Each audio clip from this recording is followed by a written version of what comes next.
Good morning guys. दिनैनि भिडिअआव दामाखा नोंथांमोना video नुनो मोनगोन जे इउपिपिएल दोलो एबा बिटिआर सरकारा जेखि हाबा मावा मिशनल' लायो। जानायनि लोंनायनि जेखि जाया हाबा मावनायखौनो बिथांमोना मिशन मुं दोनो।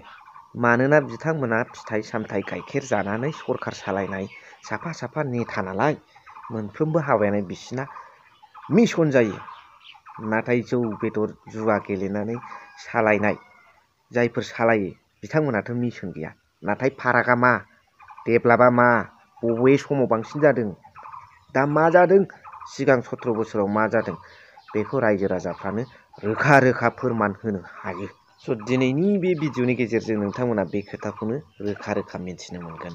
भिडिअआव जोबजासिम थाबानो जाबाय। So hello everyone, once again welcome back to the channel. दिनैनि गोदान भिडिअ नोंथां बयखौबो गोसो गोथारै बरायदों, लोगोसे आसा खालामो इसोरनि अननायाव नोंथां बयबो मोजां दं। स' खोथाया जाहैबाय मा मिशन प्रमद बर' दैदेननाय इउपिपिएल दोलोनिफ्राय बिटिआर सरकारा मिशन लानानै हाबा मावो आरो बिथांमोना मोनफ्रोमबो हाबाखौनो मिशन नाम दोनो, जेरैहाय पिग मिशन बायदिसिना मिशन।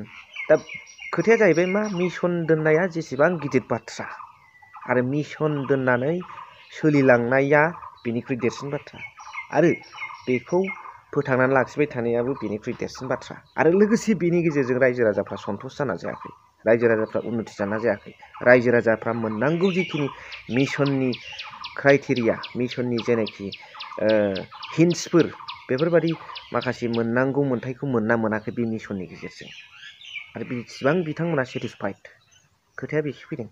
दिनै मिशनल' लानानै रायजो राजाफोरनि थाखाय बे मिशना जेबो हाबा मावनो हायाखैबा बेखौ इसेबां गिदिर मुं दोननानै मा लाब? सोरनि थाखाय EM GM chief deputy chief MC MLA जादों? रायजो राजाफोरनि थाखाय, रायजो राजाफोरनि प्रतिनिधि रिप्रेजेन्टेटिभ अफ द पाब्लिक। अब्ला नङाबा मानोथो सार्भेन्ट अफ द पिपोल होननानै लादों गिदिर गोलाव सुबुंफ्रालाय? दा बेखौनो नोंथांमोना रग' रोखा रोखा खोनासंलांनानै जोबनायाव कमेन्ट होबानो जाबाय। नै गासिबो खोथायानो मिशन जोब। लेखा फरायबाबो मिशन, ओंखाम जाबाबो मिशन, नङा होमबा? जलाय सिखारलाय खालामब्लाबो बेबो मिशन जायो बिसिना। ओरैबायदि गोदाव सोराव मिशन खोमायासो भर्ति जालायलां बिसिना। प्रमद बर'नि लेक्सार खोनाबा सानथामसो ओंखाम जायाबो जायो, गोदनासिम उदै बुंखायो, नङा होमबा? प्रमद बर' ডাঙরে যদি আপনাদের ভাষণ শুনে 3 দিনমান ভাত নাখালেও হ'ব, ডিঙিত লাগি ভৰি যায় আমাৰ তেখেতৰ ভাষণৰ দ্বাৰা। মানে মানুহক দিনতে সপোন দেখুৱাই দে। তেখেতে কৈছিল যে আমি 2025 চনৰ ভিতৰত আমি মানে বিটিআৰখন সুইজাৰলেণ্ডৰ পৰিণত কৰিম। সুইজাৰলেণ্ড আমি কেতিয়াবা সপোন দেখিছো নেকি? সুইজারল্যান্ড বানাইগोनदोंमोनलै अबाव सुइजारलेण्ड बै गामि माने हाद्रै बाला थानाय लामाखौनो लुनायासै।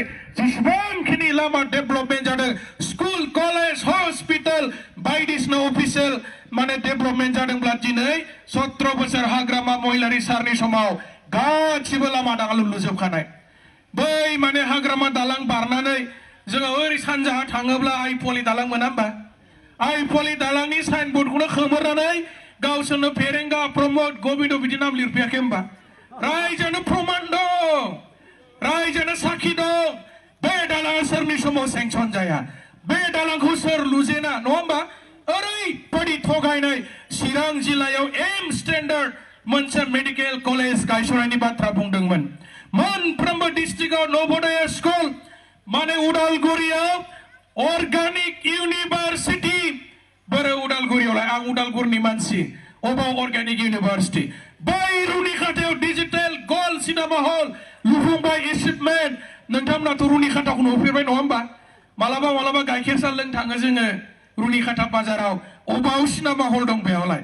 सेरफांगुरियाव लुबायनो, उदालगुरिनि रौथायाव लुबायनो, बेबायदि होनानै एचिभमेन्ट माने पुरा साक्सेस जानानै मोननायखौसो जों एचिभमेन्ट होनना बुंनाय जायो, इंलिशनि एचिभमेन्ट, नङा होमबा? बेबायदि एचिभमेन्ट खालामबाय होननानै बुंदों बिथांमोना। ओरैबायदि मिसा खोथा बुङो। दिनै 101 सेन्चुरि बारबोबाय रायजोखौ थगायनाया। 100खौ सेन्चुरि होना होमबा? 100 माने सेन्चुरि क्रिकेटनि रावाव।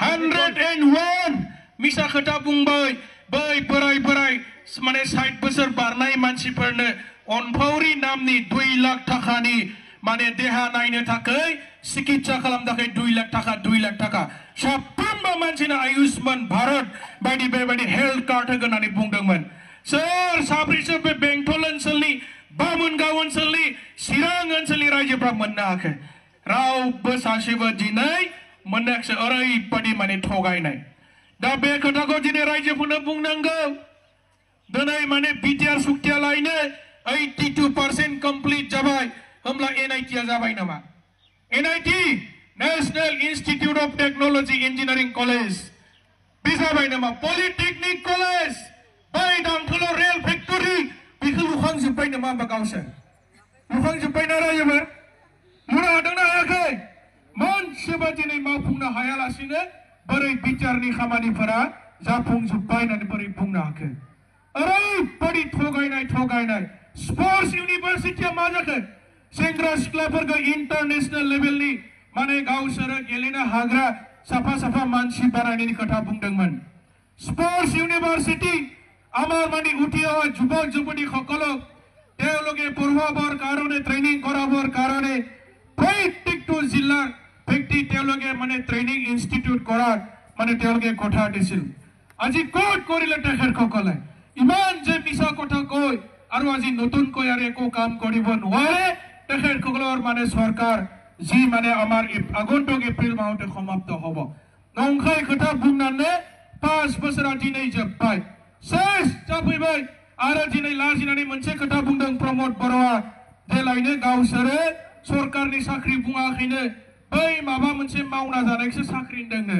जोंथ' बुजियो जब माने साख्रिसो नङा होमबा আরে আমি তো অলপ সলপ ইংরেজি জানো ভাই ইমান তো না জানা নহয় ওয়ান মানে এটা জব মানে চাকরি ওয়ান ভোট মানে এটা ভোট হয় না নয় ওয়ান ভোট ওয়ান জব এটা ভোট দিয়ার বিনিময়ত এটা চাকরি এই কথাটো ইউটিউবেল দলৰ নেতাসকলে নিজে কৈছিল তেখেতসকলে 2020 চনৰ নিৰ্বাচনী ইস্তাহাৰত তেওঁলোকে প্ৰকাশ কৰিছিল আজি এই কথাকে তেওঁলোকে কৰিব নোৱাৰি লাষ্ট পাইফালে উল্টাকৈ তেওঁলোকে বলে কৈছিল কাম কৰা খাটি খোৱা মানুহসকলৰ যি কাম হেতুকে মানে জব বলে কৈছিল জব মানে চাকৰি আমি ভালদৰে বুজি পাওঁ ট্ৰেক্টৰৰ বেলচা মাৰাটো কেলেকে জব হ'ব পাৰে নহবা बै ट्रेक्टराव माने बाला दैखांनो हा दैखांनो अन्थाइ जावनायखौ जब होनना बुङो नामा गोदाव सोराव माने थगायनो जायगा मोनाखै नङा होमबा बेबायदिसो होनना बुंलायबाय दाखालि मिथिनो मोनबाय खोनानो मोनबाय नोंथांमोना कमेन्ट्सनि गेजेरजोंल'